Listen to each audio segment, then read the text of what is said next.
Hi, Len. Okay, so I wanted to make this screencast just because I thought it might be easier to like show how I do it. I don't know if this is the best way to do it. This is just how I do it. So what I do is I copy and paste the worksheet. I don't do the vocab just because I think it already takes them long enough as it is. But if you wanted to do that, you could. And then I put it in the folder. I just do it as a tester quiz. So this is chapter 4. Um, La Casa Embrujada, chapter 4, reading guide. It was 17 points, or 14 questions, I think. Yeah, 14 questions. So I'd make that 14 questions. This is going to be due next week on Wednesday for me. I always put 3 o'clock. And then I just put it in the remote learning category. And then I just do it all as one question. So I put add question, and then I just do it as a fill in the blank. And then I copy it, and so I had copied it, and now I just pasted it. I don't know why it always comes up with all this stuff, so you have to go through and like delete that, unfortunately, and then it kind of goes over to the left, so I just hit the space bar a couple times. That's question 1. And I do that for all of them.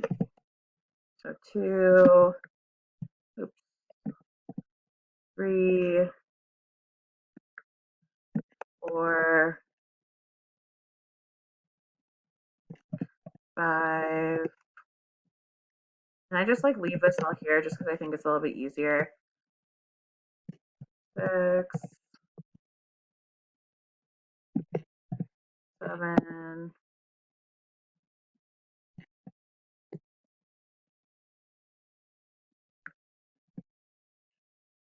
um, and then you don't have to worry about accents either because they're already typed on those worksheets.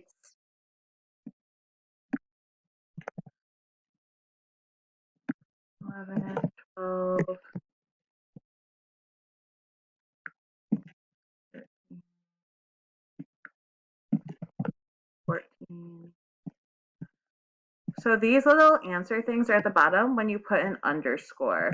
So I'm going to go back and fix this. It's all even. Take off the underline from there.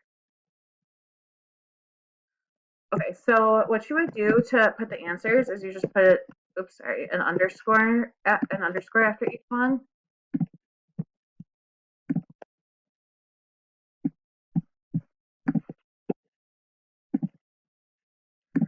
And then an answer would come up for each of those. Unfortunately, like it doesn't really grade it for you right now because um the kids would have to write the exact same words as you, otherwise Schoology doesn't recognize it as a correct answer. So I just have it there just so it's quick for me to compare their answers. So I would do this, and then I would go through back here and I would copy and paste these answers. So I would just like highlight it, copy, paste them all in here, take out the number. Um, so I would do that for all of them, but just in the interest of not having you watch me like copy and paste a bunch of stuff, we're just gonna put random stuff right now. So I can answer your accent question too.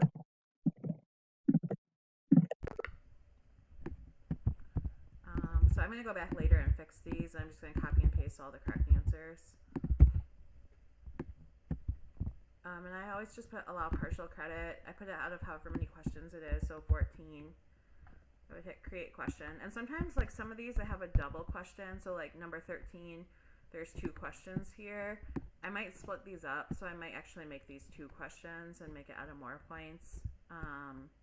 For number 13, I think there was one more. Number 8, I might split up into 2. Number 6, I could split up. So I might go back and do that later too. But I'm going to do that, and then I'm going to hit create question. And then under settings, you have to hit enable. I'm only going to have them do it one time. If you put a language keyboard as Spanish, that gives them the option to easily type accents. And then if you want them to be able to see the right answer once they submit it, save the changes. Once you put that Spanish keyboard for them, you also have the Spanish keyboard. So then if I go back into my question and I edit it, I can go down and type this answer, and the Spanish keyboard should show up here. So then it's easier with the accents too. I can just click these. The other thing you could do if you don't want to do that is down here, if you could see like this little touch keyboard, you can click that, and then if you hold down the letter, like I'm just clicking and holding it down, then these options should come up. So then you can have it from here too. So that's the other option, but either of those should work with the accents. Unless like it's auto correcting or something, I'm not sure. So that's all I do, and then I'm just gonna save this for now and fix it later. And then I'll show you how it shows up. So